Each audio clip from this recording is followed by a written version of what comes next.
Bismillahirrahmanirrahim. Alhamdulillah, alhamdulillahilladzi ja'ala at-ta'ati anwa'a wa waqata laha awqata fadlan min rahmatan minhu wa fadla. Ashhadu an la ilaha illallah wahdahu la syarika lahu fima dabbara wa qada. وأشهد أن سيدنا محمدا عبده ورسوله إلى الأمة جميعا. اللهم صل وسلم وبارك على سيد المرسلين والأنبياء وإمام المتقين والأصفياء سيدنا مولانا محمد النبي الرحمة والهدى وعلى آله وصحبه النجماء وذريته وأتباعه الصلحاء. أما بعد. Yang kita hormati dan kita muliakan para habaib dan alim ulama, para muhibbin, hadirin hadirat rahimakumullah. Pertama-tama kita panjatkan syukur yang setinggi-tingginya kehadirat Allah Subhanahu wa taala, yang mana dengan taufik dan hidayah serta inayahnya kita malam ini kembali bertemu, berkumpul di majelis yang penuh dengan berkah dan rahmat ini. Salawat dan salam keharibaan junjungan kita, kekasih Allah, Nabi besar Muhammad sallallahu alaihi wasallam, dan seluruh keluarga, sahabat dan zuriat serta pengikut beliau sampai hari akhir nanti.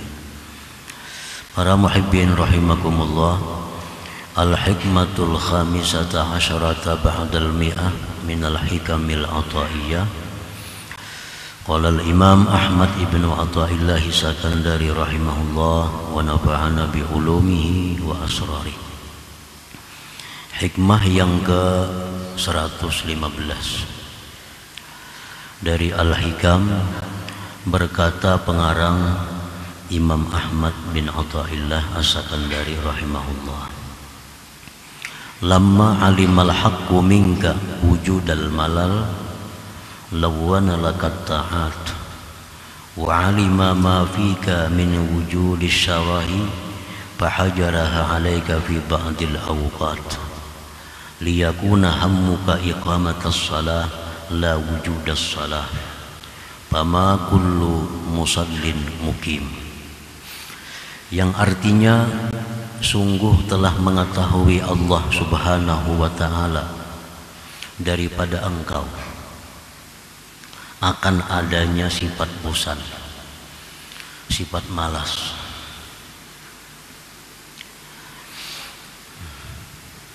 Maka Allah mewarnai bagi engkau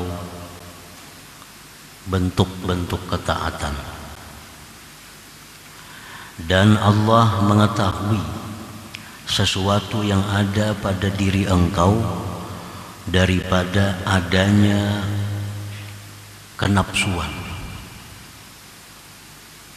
Maka dia cegah itu taat atas engkau pada sebahagian waktu, supaya adalah yang engkau pentingkan itu mendirikan salat, bukan hanya sekedar adanya salat. Maka tidaklah tiap-tiap orang yang sembahyang, maka tidaklah tiap-tiap orang yang salat mukim bisa mendirikan salat itu. Nah, itulah makna dari hikmah yang ke-115 ini.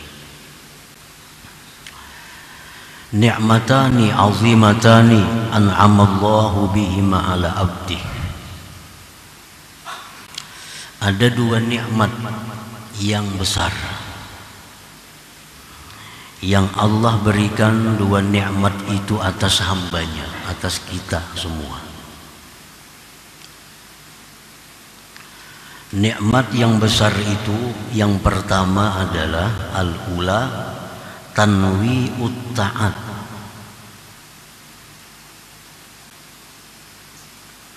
Nikmat yang pertama yang besar yang Allah berikan kepada kita adalah tanwi'ut ta'at, menjadikan taat itu beraneka ragam. menjadikan taat itu bermacam-macam, menjadikan taat itu berbeda-beda satu dengan yang lainnya. As-shalah seperti sembahyang, itu taat ngarannya. Wa zikri, ada taat yang namanya zikir. Wa tilawatil Quran, ada taat itu namanya tilawatil Quran, membaca Al-Quran. Wassalati ala Nabi sallallahu alaihi wasallam, dan ada pula taat itu rupanya bentuknya salawat atas Nabi sallallahu alaihi wasallam. Wa gairiha, dan selainnya. Jadi itu merupakan nikmat yang besar Allah berikan kepada kita, bahwa taat itu bermacam-macam. Liyastakhiffaha wa yastahliha, supaya kita ini menjadi ringan, supaya kita ini menjadi manis melakukan taat itu. Ditanakulin, dengan berpindah min ta'atin ila ta'atin, dari satu taat kepada taat yang lain. Nah, kita baca zikir, kayaknya kita baca pulang salawat, nah berpindah, baca lagi tasbih, lalu kita semakin inting, dan ada rasa kenikmatan dalam perpindahan dari satu taat kepada taat yang lain itu. Nah, itu nikmat Allah yang mungkin belum pernah kita ketahui bahwa itu nikmat, dan belum kita syukuri nikmat itu.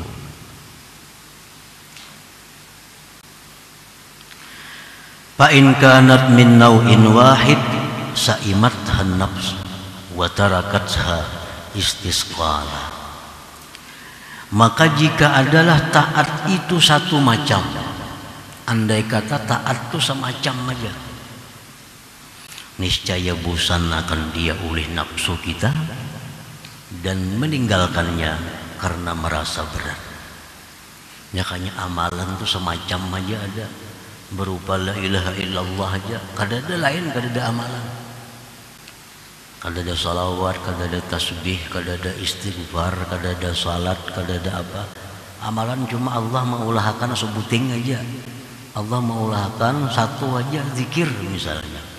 Nah, ayat itu jadi bosan. Bisukan pagi itu juga dibaca, sore itu juga dibaca, malam yang itu juga dibaca. Akhirnya kita bosan. Bila mana bosan, otomatis kita meninggalkannya. Nah, jadi itu nikmatnya, itu anugerah Allah yang besar kepada kita. Taat itu banyak, taat itu bermacam-macam.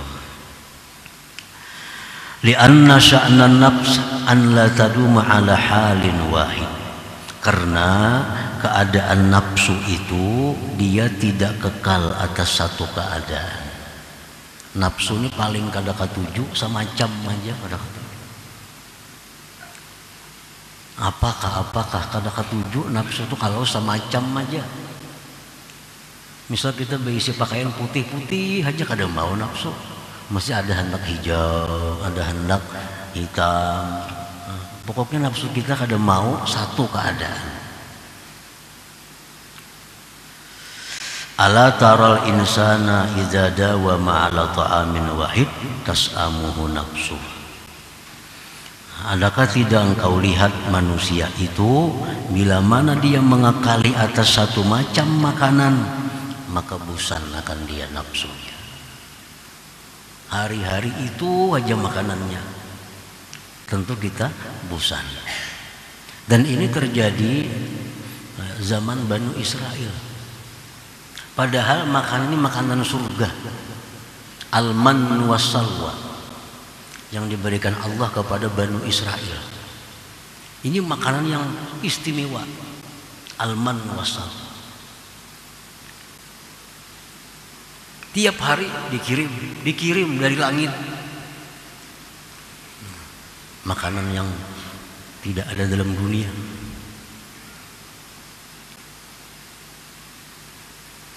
berbulan-bulan, bertahun-tahun makan itu. Banu Israel bosan, hendak minta makanan sayur, makanan hina, makanan rendah, sayur minta, bayam, kangkung diminta, karena sudah bosan dengan satu macam makanan. Nah demikian halnya ibadah, demikian pula taat. Kalau itu aja semacam membuat bosan. Nah para muhibbin rahimakumullah, qala ba'duhum tanwi'ut ta'at li thalathati awjuhin. Taat itu dijadikan berbagai macam bentuknya karena tiga keadaan. Yang pertama, liyastariha min nau'in ila nau', agar seseorang itu menjadi lapang dari satu ke satu yang lain. Coba aja kita membaca ratib. Ratib itu senang dibaca karena berpindah-pindah, dari istighfar pindah ke salawat, pindah ke subhanallah bihamdi, subhanallah walhamdulillah wala ilaha illallah wallahu akbar, pindah lagi wala haula wala quwata, berpindah-pindah. Jadi ratib itu jadi rasa inting dibaca. Yang pertama itu taat tadi bermacam-macam. Yang pertama supaya kita lapang. Yang kedua walitasbutalahun nisbah, supaya sabit bagi orang itu nisbah. Karena kalau dia misalnya hanya mengamalkan la ilaha illallah, dia paling dinisbahkan sebagai ahlinya la ilaha illallah. Tapi kalau orang ini macam-macam, nah dia bisa disebut orang yang mengamalkan la ilaha illallah, bisa disebut orang yang mengamalkan salawat, bisa disebut orang yang mengamalkan tasbih, disebut orang yang mengamalkan baca Quran. Nah banyak nisbah-nisbah yang ditujukan kepada orang yang mengamalkan tadi, supaya banyak ngaran kita ini. Nah jadi kalau kita satu aja amalan, misalnya salawat saja, kita ahli salawat saja, kada ahli zikir, kada ahli tahlil, kada ahli tasbih, kada ahli baca Quran. Kalau salawat saja bacaan kita. Nah jadi supaya banyak nisbah-nisbah itu dijadikan taat tadi macam-macam.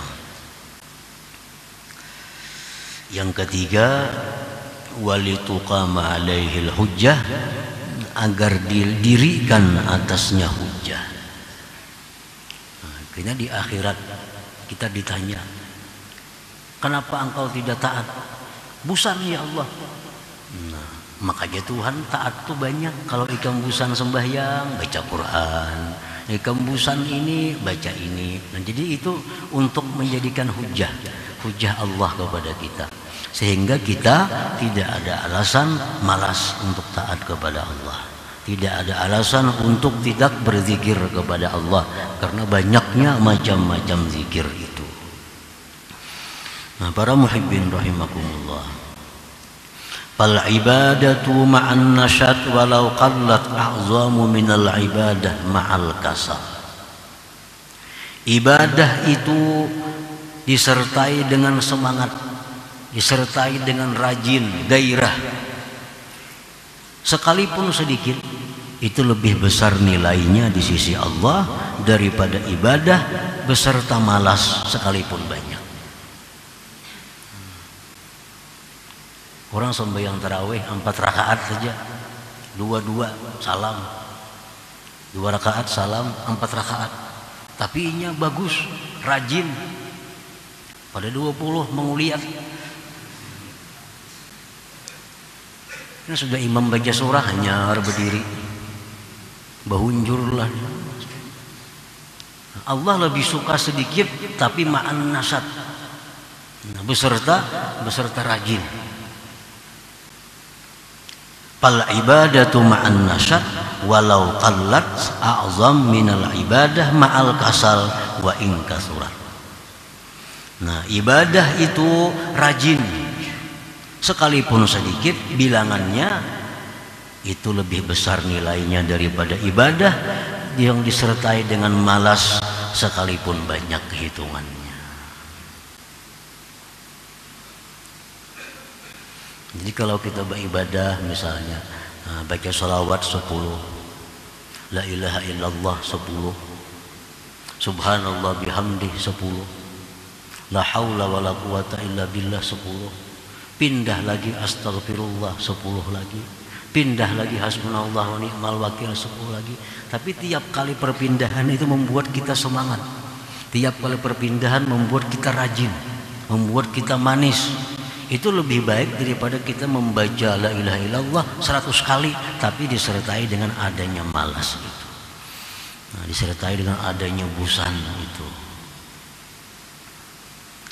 Li'anna al-ibrata laysat bi kasratil his wa innamal ibratu bi wujudil ma'na.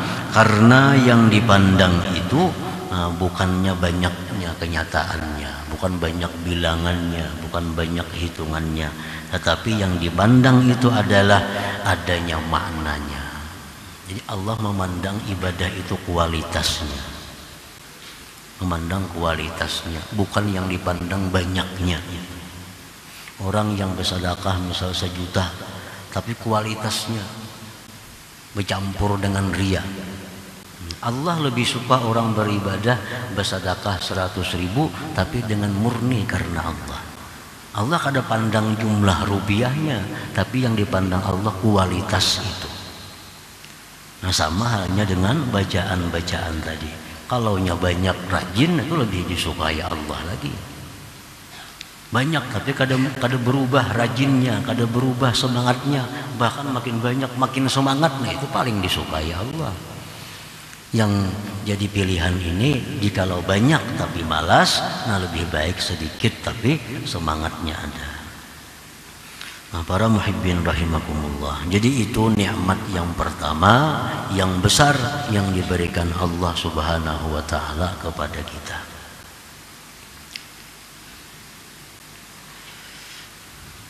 Wasaniyatu, yang kedua nikmat yang besar itu hajruha fi ba'dil awqat. Allah melarang taat pada sebagian waktu. Ada taat-taat tertentu yang dilarang Allah melakukannya pada waktu-waktu tertentu. Fa innal fara'idha yamtani'u fi'luha fi ghairi awqatihal mahdudah. Bahwa sembahyang-sembahyang fardu itu tertegah melakukannya, dilarang melakukannya pada bukan waktu yang ditentukan. Sembahyang fardu subuh cuma ada berapa waktunya? Misalnya dari mulai jam 5 kurang 15 menit sampai jam 6. Itu aja waktu yang boleh kita melakukan subuh. Berdahulu kada boleh, walaupun kita kehendakan, kerajinan, kada kawa. Kada kawa. Allah melarang. Puasa Ramadan contohnya, cuma 1 bulan. 1 bulan. Di luar pada bulan itu Allah melarang kita puasa Ramadan kecuali membayar qadaan. Wan nawafilu yamtani'u fi'luha fi waqtil karahah. Yang sunat-sunat daripada sembahyang terlarang memperbuatnya, tertegah memperbuatnya pada waktu karahah. Nah, pada waktu istiwa Allah melarang kita sembahyang. Pada waktu tenggelam matahari Allah melarang kita sembahyang. Pada waktu antara asar sampai maghrib Allah melarang kita sembahyang sunat, kecuali sunat-sunat tertentu yang dibolehkan. Nah, Allah melarang ini itu merupakan nikmatnya kepada kita. Nikmatnya kepada kita. Tujuannya apa? Li'alla yahsula minka syarahun agar tidak ada daripada engkau itu kenapsuan. Kenapsuan. Fayajurruka ila taksir, kalau kita beribadah itu kenapsuan, itu membawa kepada kekurangan. Kita kurang jadinya, terlalu bersemangat. Nah, apa aja bila terlalu bersemangat tuh kada menuntung. Apa aja yang bila kenapsuan itu kada menuntung. Kenapsuan. Orang kenapsuan hendak memakan, nukar makanan ini, makannya kada samuan, kada habis tuh, kada menuntung, kada nafsunya makan. Nah, sama orang kenapsuan nak sembahyang, kada tahu waktu makruh sembahyang, kada tahu waktu haram sembahyang, paling lawas setahun bisa kada bersembayangan lagi nya. Paling lawas setahun. Karena apa? Karena busan. Jadi Allah Subhanahu wa ta'ala dengan rahmatnya, dengan anugerahnya, Allah jadikan sembahyang itu ada waktu-waktu tertentu, di mana kita disuruh, di mana kita dibenci, di mana kita dilarang untuk melakukannya. Fayajurruka ila taksir awit tarki min awit tarki fiha, itu membawa, menarik kepada engkau kepada taksir, atau meninggalkan pada sembahyang itu, pada taat itu. Nah, walidzalika ayyana laha awqatan tuqi'u fiha wa awqatan la tuqi'u fiha. Oleh karena demikian Allah menentukan bagi taat itu waktu-waktunya, yang kau jatuhkan taat pada waktu itu, dan waktu-waktu yang tidak boleh kau jatuhkan taat pada waktu itu. Nah, ini nikmat yang kedua yang diberikan Allah Subhanahu wa ta'ala kepada kita. Nah, para muhibbin rahimakumullah, jadi cucuk artinya apa yang difirmankan Allah, wa in ta'uddu ni'matallah la tuhsuha. Jika engkau mau menghitung nikmat Allah, kada bisa menghinggai. Kita ini kenal cuma nikmat itu makanan, nikmat itu duit, nikmat itu hal-hal yang sifatnya demikian. Padahal sangat banyak nikmat-nikmat Allah yang kita rasakan tanpa kita sadari bahwa itu adalah nikmat. Nah, oleh karena itu sebahagian ulama sufi mengatakan hakikatus syukri, hakikat syukur itu adalah i'tiraful ajzi ani syukri, mengaku lemah daripada bersyukur. Nah, hakikat syukur itu adalah mengakui lemah, kada mampu bersyukur. Kenapa sebabnya? Karena banyak nikmat yang kita kada ketahui pada diri kita, dan kita kada bisa mensyukurinya karena kada tahu bahwa itu nikmat. Yang kita syukuri, yang kita ketahui itu adalah nikmat.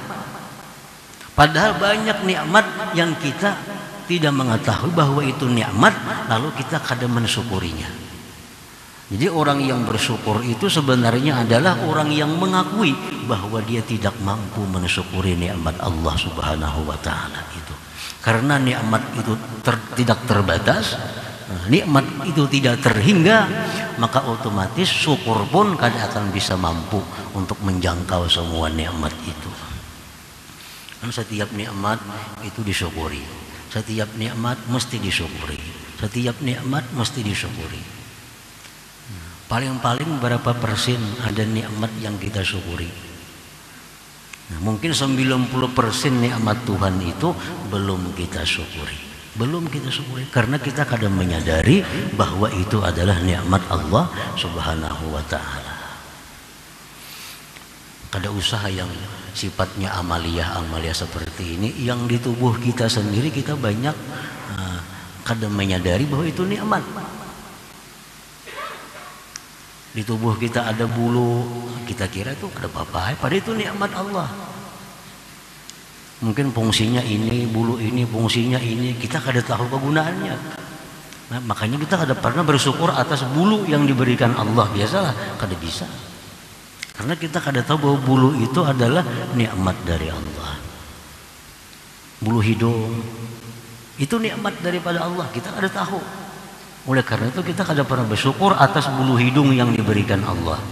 Nah, jadi syukur itu kada mampu karena kebanyakan nikmat yang diberikan Allah Subhanahu wa taala. Nah, oleh karena itu dalam sebuah hadis kudusi disebutkan orang-orang yang sudah kedudukannya tinggi jangan merasa aman dari Allah. Karena kalau Allah menghitung pasti kalian akan masuk ke dalam neraka. Karena syukur ini wajib disyukuri. Setiap nikmat itu wajib disyukuri. Nah, banyaknya nikmat yang kita kada syukuri. Banyak nikmat yang kita tidak mengetahui.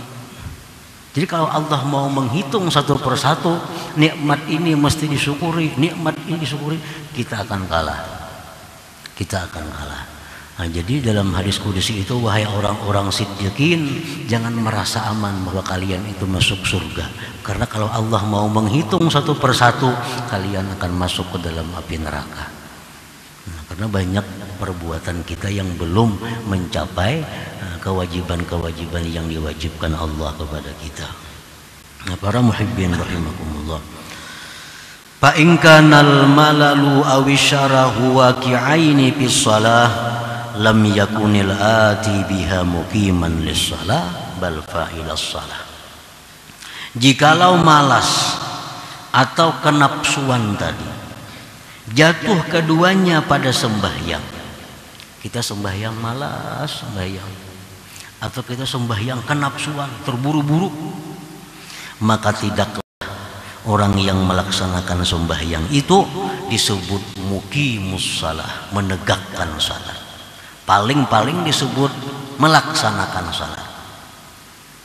Karena ada perbedaan antara orang yang melaksanakan salat dengan orang yang mendirikan salat. Itu ada perbedaan. Setiap orang yang mendirikan salat pasti melaksanakan salat.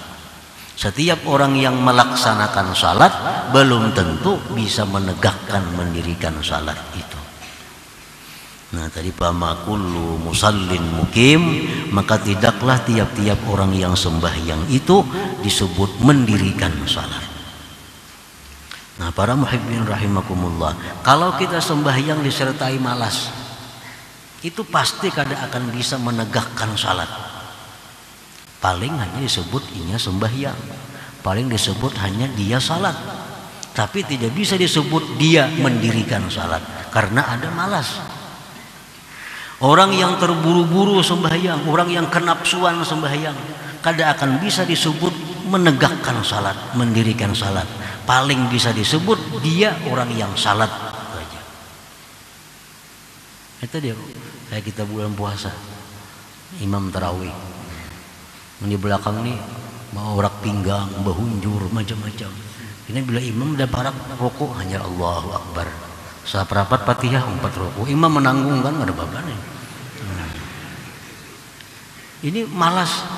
Nah, orang ini sembahyang ngarannya, tapi kada bisa disebut mendirikan sembahyang.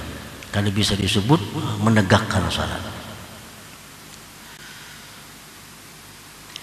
Wal haqqu ya'muru bi iqamis shalah la bi fi'liha, sedangkan Allah memerintahkan mendirikan salat.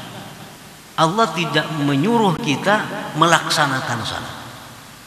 Allah menyuruh mendirikan salat. Dalam Al-Quran Allah berfirman, aqimis salah, tegakkan salat itu. Nah, Allah tidak mewahyukan salli, sembahyang kamu, kada macam itu. Tapi Allah aqimis salah, dirikan salat. Ada perbedaan antara salli dengan aqimis salah. Kalau salli itu biasanya diancam oleh Allah. Fawailul lil musallin. Nah, celaka orang-orang yang sembahyang itu. Nah, kalau kita sembahyang aja kita masih dicela Allah. Masih dikatakan celaka. Fawailul lil musallin. Oleh karena itu Allah tidak menyuruh kita sembahyang, tapi dirikan sembahyang, dirikan salat. Nah, kalau ada perasaan malas, ada perasaan bosan, ada kenapsuan, kita kada akan bisa mendirikan salat itu. Wa qala fi hikayatin an Ibrahim alaihi salam, Allah berfirman dalam Al-Qur'an menceritakan Nabi Ibrahim. Nabi Ibrahim dalam doa beliau kepada Allah, Rabbi ja'alni muqimas shalah. Rabbi ja'alni, ya Allah jadikanlah aku muqimas shalah, mendirikan salat. Jadikanlah aku orang yang menegakkan salat. Itu doa Nabi Ibrahim. Nabi Ibrahim tidak minta kepada Allah dengan permintaan Rabbi ja'alni, jadikanlah aku ya Allah musallian, orang sembahyang. Tidak demikian. Tapi Nabi Ibrahim minta kepada Allah Rabbi ja'alni muqimas shalah. Nah, supaya kita bisa menegakkan sembahyang, salah satunya kada disertai dengan malas, kada disertai dengan keterburu-buruan atau kenapsuan tadi. Li'annal muqim huwa allazi ra'a syara'itaha wa arkanaha wa sunanaha wa adabaha wa khusyu'aha. Karena yang disebut dengan mendirikan salat itu orang yang memelihara syarat-syarat sembahyang, orang yang memelihara rukun-rukun sembahyang, orang yang memelihara sunat-sunat sembahyang, orang yang memelihara adab-adab sembahyang. Adab ini lebih halus daripada sunat. Adab itu lebih halus. Orang yang sembahyang dengan pakaian yang kotor, kada najis, kada apa, cuma kotor. Misal ada bekas ludah, ada bekas ingus, itu kan kada najis tapi kotor. Orang sembahyang dengan pakaian itu sah sembahyangnya, tapi orang ini tidak beradab. Tidak beradab. Nah, orang seperti ini kada bisa disebut muqimas shalah, menegakkan salat. Paling ini disebut musallin, orang yang sembahyang.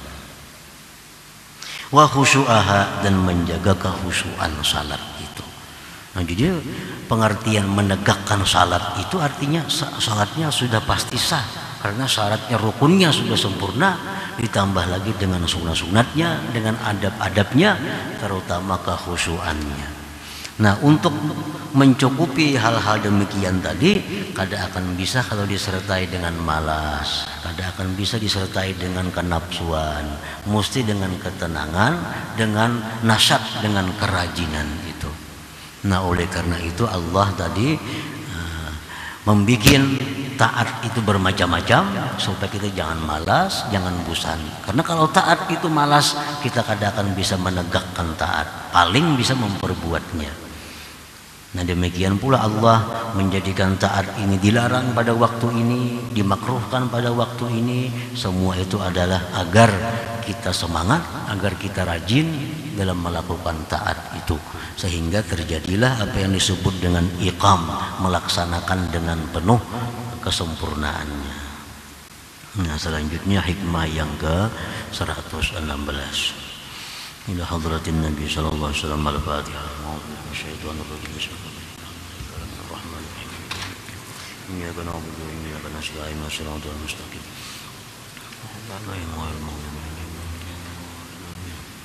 Ya Allah biha, ya Allah biha, ya Allah biha husnul khatimah. Ya Allah biha, ya Allah biha, ya Allah biha husnul khatimah. Ya Allah biha, الله بها، الله بحسن الخاتمة. فيا أيها الرجل منه شفاعة صلوا عليه سلموا تسليما. اللهم صل وسلم